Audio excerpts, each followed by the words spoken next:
lo que queda fuera del dato y del lenguaje matemático, es decir, las personas y los hechos no categorizados, las personas no dataficadas, los eventos sociales no dataficados, no se tienen en cuenta en los procedimientos políticos.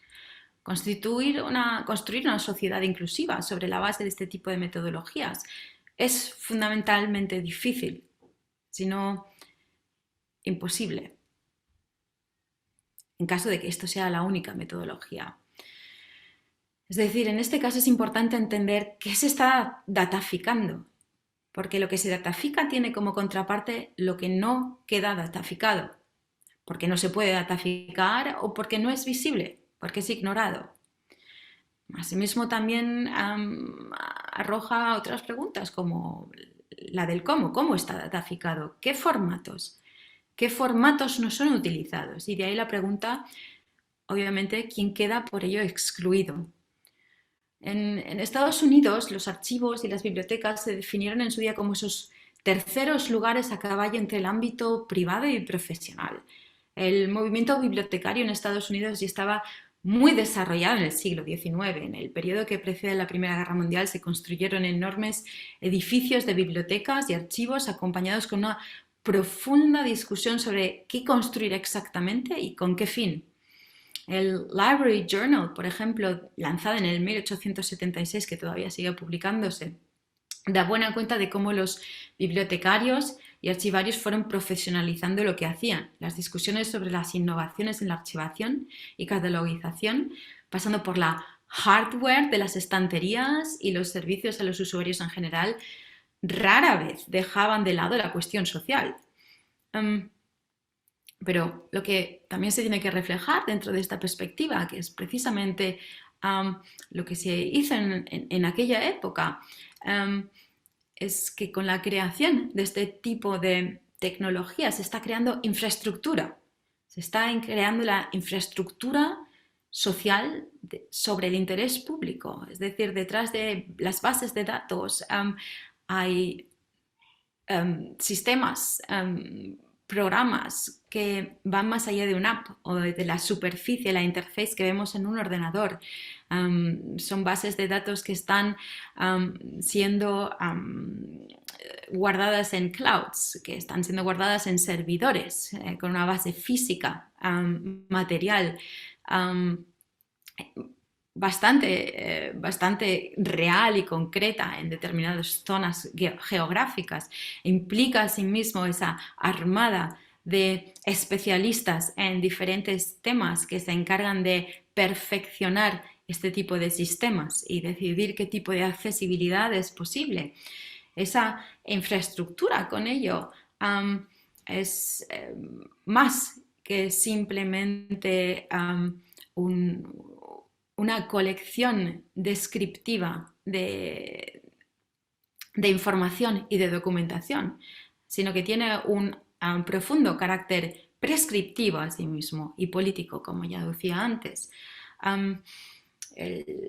Cabe o es digno de recordar aquí, hacer un pequeño excurso a cómo el concepto de privacidad se desarrolló en Europa. Y hay dos vertientes. Una de las vertientes en las que el concepto de privacidad surge es cuando el Estado francés crea el concepto de lo político. Y ahí vemos que la idea de lo político tiene su límite ahí donde lo privado surge, por un lado. Por otro lado, vemos que en la otra vertiente que tiene mucho o sea, que conlleva también a otra forma del desarrollo del concepto de privacidad, tiene que ver con la alfabetización. Y ahí precisamente en Inglaterra, en Gran Bretaña, vemos que el grado de alfabetización es bastante alto y que surge un nuevo mercado de todo el concepto de privacidad, es decir, surge el formato del diario íntimo y privado. Y en base a ese formato no solo sale un mercado de muebles, es decir, de muebles que se crean para poder guardar el diario, sino que también surge literatura fictiva sobre diarios fictivos en los que se eh, portrata la idea de lo que es privado. Y asimismo, gran número de burgueses donan sus diarios a las bibliotecas. Inglaterra es uno de los países, bueno, Gran Bretaña es uno de los países cuyas bibliotecas tienen uno de las colecciones más grandes de diarios privados de sus ciudadanos del siglo XVIII-XIX. Pero ahí lo que es interesante es entender quién ha hecho precisamente este tipo, quién está donando con este tipo de formato um, um, el concepto de privacidad que está siendo conservado por archivos y por bibliotecas en Inglaterra. Y obviamente ese es un formato privilegiado que no era accesible para todos, a pesar del grado de alfabetización comparablemente alto, seguimos hablando de un formato privilegiado. Es decir, ese es uno de los retos más grandes que vamos a tener para el futuro de una conservación y de una documentación archivística, pero también o sea, una conservación que sea inclusiva y que sea altamente legitimada. Es la capacidad de entender qué formatos pertenecen a colectivos privilegiados y entender qué formatos no están siendo identificados pues por falta de dataficación o por falta de visibilidad. En este sentido, Frederick Pohle y Thomas Higginson defendieron la utilidad de las bibliotecas y los archivos a todos los niveles, incluida precisamente eso, su utilidad para una sociedad democrática, por su capacidad de visibilización y de integración cultural de todo aquello que no es visible hasta el momento en que no se le da el rango de visibilidad. Es necesario reavivar este debate e incluir a su vez el rol del archivero y del bibliotecario como parte de un ecosistema sociotécnico hoy en día que tiene una gran responsabilidad ética al respecto. Ustedes, todos los archivarios y los bibliotecarios, ejercen uno de los roles más emblemáticos para moldear el futuro de nuestras sociedades. La inteligencia artificial es una oportunidad para resucitar las conversaciones en torno a las preguntas más grandes y más importantes que ya tuvimos hace 200 años y que constituyen una obligación, o que implican una obligación por su parte de proseguir los avances democratizantes de sus antecesores. Abran sus puertas, inviten y hablen con colectivos marginalizados, escúchenlos y centren sus esfuerzos de democratización en grupos marginalizados, en sus formatos, en formatos que consigan alcanzarlos, con los que ellos se encuentren cómodos. Visibilicen la riqueza y variedad de nuestras sociedades, porque eso es una de las tareas más poderosas y más importantes en la historia de la humanidad. O sea que remanguémonos la camisa, que hay mucho trabajo por hacer. Muchas gracias.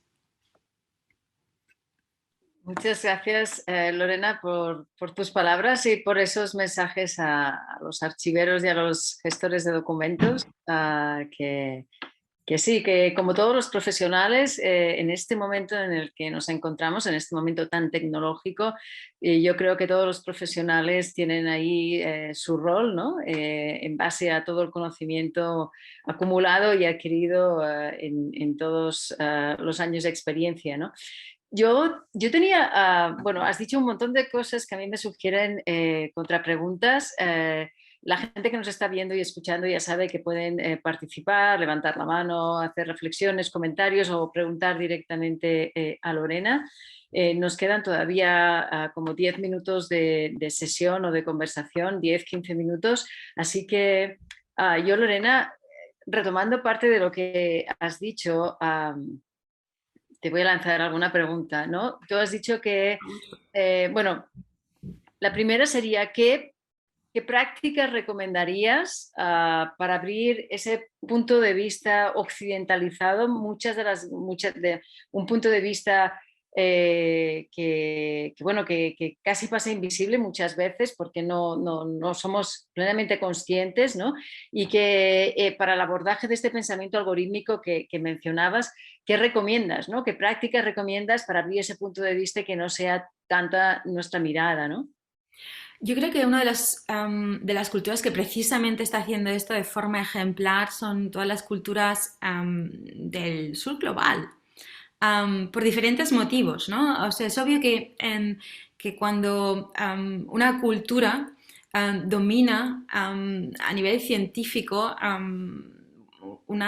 pues la forma de hacer ciencia, pues obviamente son las comunidades marginalizadas las que suelen aportar más ideas y han estado aportando más ideas desde hace por lo menos 40 o 50 años como mínimo. Y ahí lo que vemos en la cultura occidental es la idea de pensar o de creer que para poder definir un proceso, primero tenemos que definir cómo es el ser humano. Y tenemos que crear categorías como de género, étnicas, religión, qué capacidades tiene ese ser y que deben ser superadas por algún tipo de programa o mejoradas, optimizadas por algún tipo de programa. Y eso es una narrativa que vemos bastante presente en los servicios que estamos desarrollando de momento. Y ahí creo que muchas veces no es necesario definir en qué tipo de persona debe de operar en un sistema, sino cómo. Es decir, el enfoque en los procesos es muchas veces más interesante. Precisamente el ejemplo que traje de Australia es interesante porque mientras las universidades más occidentalizadas estaban creando drones para optimizar el radio de irrigación de los bomberos y también exoesqueletos, es decir, a los bomberos se les estaba poniendo exoesqueletos para que tuviesen, para optimizar sus capacidades físicas sin pensar en todo lo que ello comporta para un bombero que ya está llevando un equipo bastante pesado y encima tener que ponerse un exoesqueleto que está de metal y de plástico con el que se suda adicionalmente, etcétera, que es muy pesado, pues este tipo de métodos no funcionaron, mientras que los aborígenes, que también tienen unas asociaciones de programación de inteligencia artificial, entendieron todo lo que es el tema forestal como un proceso, como un ecosistema. Y con ello lo que hicieron es mirar cómo se inicia un incendio generalmente, cuál es el punto álgido y cuándo se apaga, y crear puntos en los que poder intervenir de forma mucho más concisa. Y con ello, por ejemplo, descubrieron o revisitaron todo lo que es los fuegos rituales que solían hacer los aborígenes después del monzón, que fueron prohibidos por el hombre blanco, porque consideraba el hombre blanco que eso ni era científico, sino que era una barbaridad hacer fuegos rituales teniendo en cuenta la posibilidad de incendio que ello conllevaría. Justo lo contrario, fue precisamente ese fuego ritual que quemaba la maleza y con ello prevenía fuegos mayores, incendios mayores. Lo que ellos hicieron fue, con inteligencia artificial, calcular de nuevo esas agendas que estaban expresadas en un lenguaje para la perspectiva occidental no científico y con ello entender cuándo podían hacer ese fuego puntual con drones, que es lo que hicieron y con ello consiguieron... Me congelé. Y con ello consiguieron reducir en las zonas en las que ellos estaban gestionando las reservas, a sus reservas, un 75% menos de fuego que en el resto del país, del continente. Creo que es interesante esto que comentas porque no solamente ocurre con la inteligencia artificial, sino que en los programas, por ejemplo, de cooperación, de ayuda a los países del sur global que mencionabas, ¿no? Pues siempre tenemos también muy presente esta mirada occidentalizada, ¿no? Y ahora, claro, en estos programas también está entrando la inteligencia artificial. ¿no? Y también surgen de aquí, ¿no? De este mundo occidental hacia los países del sur global, como vamos con inteligencia artificial a ayudarlos y a cooperar y a hacer el bien social, ¿no? Y claro, todo esto que comentas también pues te da a pensar, ¿no? De decir, bueno, ¿cómo, no? Porque a lo mejor es cierto que deberíamos quizás en los países de Occidente aprender muchísimo, ¿no? De ellos y sobre todo cuando entramos ya en tecnología como la inteligencia artificial. Yo también tenía otra cuestión a partir de lo que has comentado. Has dicho que las categorías implican limitaciones, ciertísimo, ¿no? Pero claro, sin embargo, el mundo de los datos está basado en categorías, ¿no? Porque es así Ujú. como simplificamos la complejidad del mundo, ¿no? Actual. Claro, y entonces te hacías la pregunta, o yo me hacía la pregunta al escucharte, de qué manera se contemplan entonces los matices, ¿no? ¿Cómo tener en cuenta lo no datificado? Y esta es la pregunta que te lanzo. ¿Cómo tener en cuenta lo no datificado en esta sociedad tan tecnológica? Porque claro, lo no datificado, como bien has dicho, no existe, pero existe porque son matices súper importantes, ¿no? Y es justo esos matices los que nos están alertando por ejemplo, son esos matices los que nos alertan de cuando hay sesgos en los algoritmos, cuando se detectan discriminaciones muy injustas, con muchísimos ejemplos que podríamos poner ahora aquí. Uno de los más recientes, lo que ha ocurrido en Holanda, ¿no? con las familias migrantes que vivían allá desde hace tiempo y que el propio gobierno los ha acusado de fraude, ¿no? Por un error especialmente por un error de datificación en los algoritmos que se estaban utilizando, ¿no? Entonces ahí la pregunta, ¿cómo tener en cuenta lo no datificado en esta sociedad tecnológica cuando es justo lo no datificado lo más importante para no cometer más errores? Yo creo que ahí tenemos que cambiar un poco la narrativa. No todo lo que está... o sea, somos seres tecnológicos. Todo lo que tenemos a nuestro alrededor y lo que hacemos uso es tecnología, sea digital o no digital. Medidas administrativas son tecnología. Yo creo que la confusión que tenemos en cierto modo también tiene que ver con el hecho de que a nivel lingüístico las carreras de ingeniería han estado cooptando vocabulario que se usa en otro contexto y que tiene otro significado y que nosotros estamos ahora cambiando la semántica que en su día el concepto de tecnología tenía y asociándola o haciéndola sinónimo pues eso, del uso de la inteligencia artificial o del uso de datos. Hay muchas más tecnologías que tenemos que no están basadas en datos. Hay muchas más tecnologías que tenemos que no están basadas en digitalización y que son parte de todo lo que es nuestro repertorio cultural y lo que yo creo que es necesario ahí como archivarios, entender qué tipo de formatos adicionales, aparte de los datos, deben ser conservados precisamente para entender esas diferencias, precisamente para poder ofrecer esa diversidad y bueno, y no interpretar todo lo que sea la digitalización o la inteligencia artificial con la modernización. Estamos viendo que muchas de las teorías pseudocientíficas y consideradas como obsoletas, sean teorías de frenología o sean teorías como teorías de Paul Ekman sobre emociones, que en el campo de la psicología son teorías obsoletas, que están siendo resucitadas por los ingenieros porque son teorías fáciles, se pueden matematizar fácilmente. Hay 5 emociones en el mundo y ahí tengo mis 5 cajones. Y ahí puedo meter en cada cajón pues a una persona o a una emoción. Y este tipo de ideas no son modernas, simplemente estamos digitalizando ideas conservadoras y con ello son antimodernas en cierto modo. O sea, lo uno no tiene nada que ver con lo otro.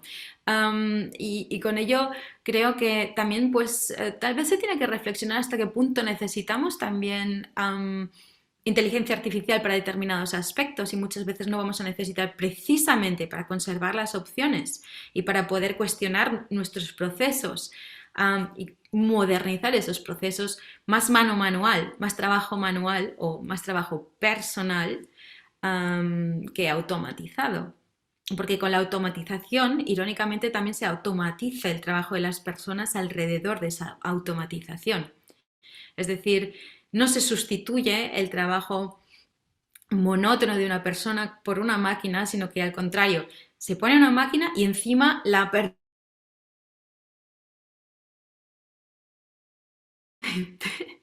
Lo siento, estoy en Brandenburgo y aquí la digitalización no ha llegado muy lejos. Ya veo que me congelo.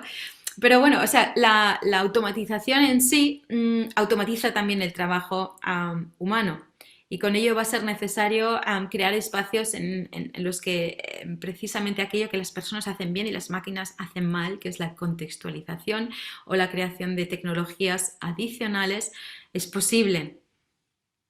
Y con Ujú. ello mm, o sea, no, yo creo que somos muy buenos haciendo lo que hacemos, contextualizar, entender los matices, entender las emociones.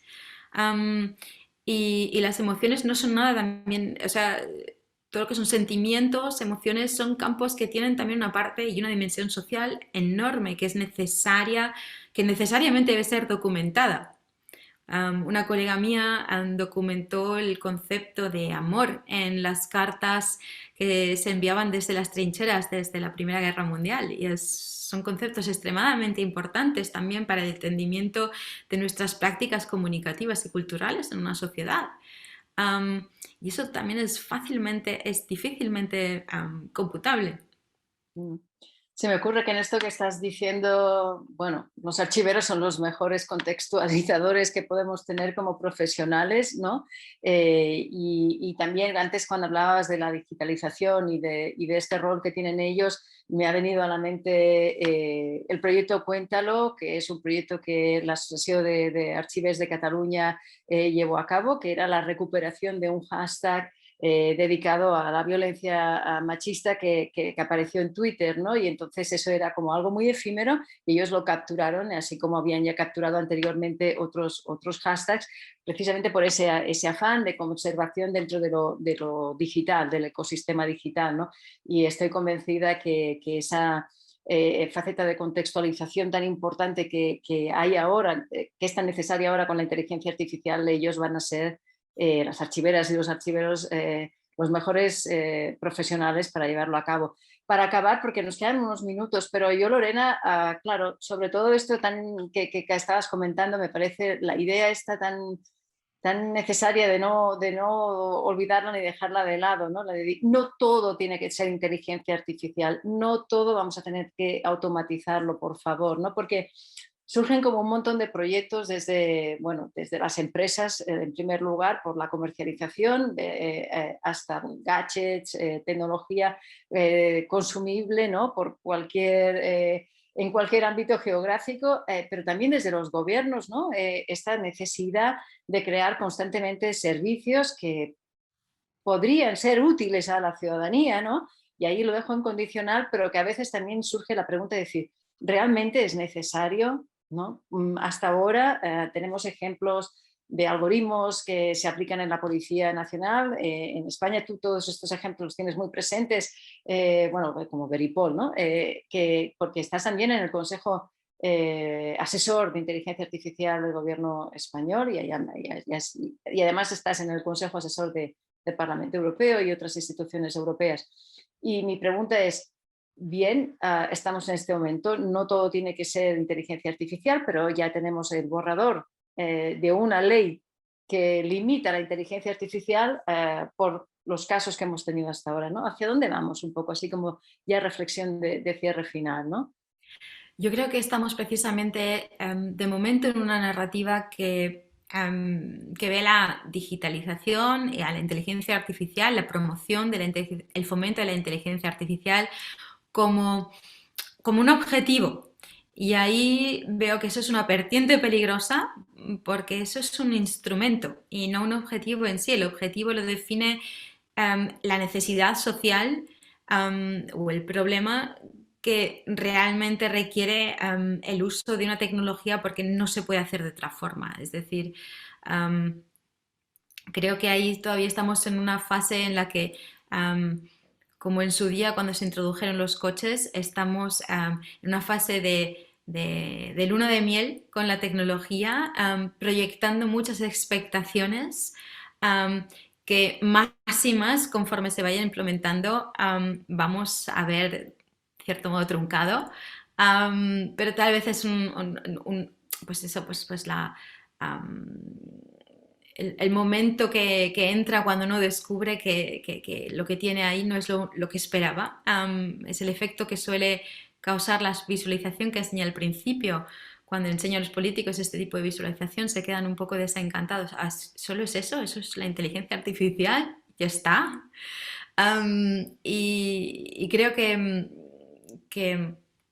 bueno, que lo que vemos a nivel regulatorio también está muy centrado precisamente en todo este tipo de presuposiciones y enamoramiento tecnológico que tenemos, que por un lado sí que admite que sí, que hay problemas a la hora de implementar este tipo de tecnología, precisamente porque es muy difícil prever cuando se crea este tipo de tecnología lo que va a pasar cuando la tecnología entre en interacción con otros sistemas y con seres humanos y en el ecosistema en el que vivimos, ¿no? O sea, la mayoría de programas de inteligencia artificial no funcionan en un vacío tecnológico, sino que se conectan a otros sistemas y luego pues reaccionan ante la forma en que las personas los utilizan. Um, y bueno, a mí lo que me preocupa un poco también es precisamente la creencia de que este tipo de tecnología nos lleva con ello la modernización por un lado y que la regulación que estamos creando pues es una regulación basada pues en el procesamiento de datos, etcétera, que con ello va también a resolver los conflictos sociales que están mediados por la tecnología, ¿no? Y esto me parece un poco corto de vista. O sea, todo lo que es, de la misma manera que decimos que el solucionismo tecnológico, o sea, que la idea de que para todo problema complejo en una sociedad debe haber una solución tecnológica, que generalmente no la hay, porque obviamente la complejidad humana es difícil de matematizar en su totalidad y podemos también crear con tecnología procesos que nos ayuden a complementar determinados problemas, pero no podemos sustituir a personas y no podemos sustituir procesos complejos en su totalidad con este tipo de tecnología. Eso sí que estamos viendo y comprobando. Pues lo que vemos que cuando intentamos sustituir a una persona con una máquina surgen problemas, cuando metemos este tipo de tecnología surgen problemas precisamente por todo lo que he estado contando antes, y creer que simplemente regulando la forma en que se procesan los datos vamos con ellos a resolver los problemas que son amplificados o invigorados por este tipo de tecnología es también un poco simplista. Porque esos problemas, si bien son amplificados por la tecnología, son reflejo de algo que va más allá de la tecnología, son reflejo de las presuposiciones que los seres humanos hacen sobre la sociedad. Y eso ya de forma a priori, antes de que se elabore algún tipo de tecnología. Y con ello, pues creo que vamos a tener que mirar un poco más de forma más sistémica y no intentar solucionar todo pues con tecnología o regulación de la tecnología, sino pensando más en valores humanos y pensando más en valores sociales. Pues con ese pensamiento de valores humanos y de derechos humanos, no perderlos, vamos a terminar esta sesión de clausura. Muchas gracias, Lorena, por tus reflexiones y por esta mirada que nos has aportado. Gracias por estar aquí con nosotros. Bueno, per la resta de gent que ens està veient i escoltant, si a l'inici d'aquesta sessió he agraït moltíssim a l'organització l'oportunitat de formar part d'aquest programa perquè per mi és important estar en aquest congrés d'arxivers. No és la primera vegada que formo part del programa com altres vegades com a ponent, no? I he de dir que sense ser arxivera, periodista, especialitzada en tecnologies de la informació i de la comunicació, sempre acabo aprenent moltíssim. És super agraït poder participar en persona i després fer un míting i trobar-nos en els passadissos o en el bar.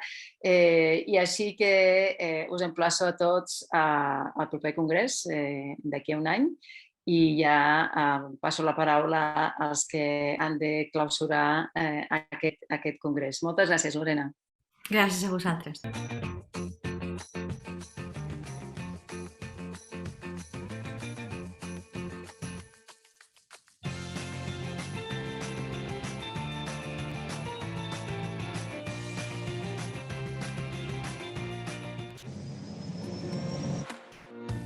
Ajudem a la ciutadania i les empreses quan fem una bona administració 24/7, que estem els 365 dies de l'any a l'abast de la ciutadania per ficar aquesta bona administració, aquesta administració immediata, àgil, eficaç i propera al servei de la ciutadania de Lleida. A CityClick, de la nostra relació amb l'Ajuntament de Lleida, bàsicament pretenem acompanyar l'Ajuntament amb el que és l'impuls que estem donant a l'administració electrònica.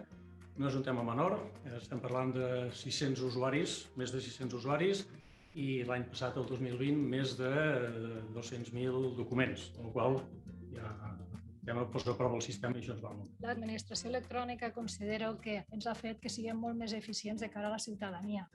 La ciutadania no ens ha de portar documents. La ciutadania, si ens porta algun document, el digitalitzem d'una manera segura, el registrem i li retornem. La ciutadania no cal que vingui a fer gestions aquí, les poden fer per internet. És a dir, és uns beneficis a nivell global, ja no sols de departaments, sinó a nivell d'administracions i, com he dit, sobretot de ciutadania.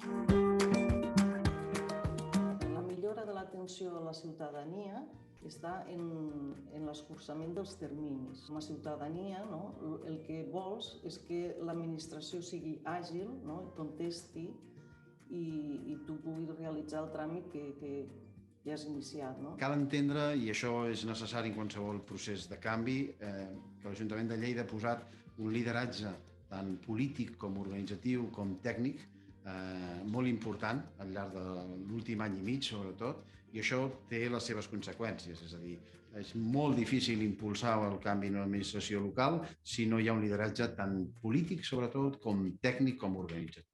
Els reptes i objectius en aquesta administració ha estat tenir la màxima tecnologia, una tecnologia puntera, una tecnologia seguritzada, una tecnologia que estigués al servei també de tots els requeriments de l'ENS, de tots els requeriments normatius, però a la vegada mirada des d'una visió ciutadana, des d'allò que realment l'usuari necessita, que sigui usable, que sigui ràpida, que sigui intuïtiva, i hem intentat en aquest repte de la digitalització tenir els dos requeriments.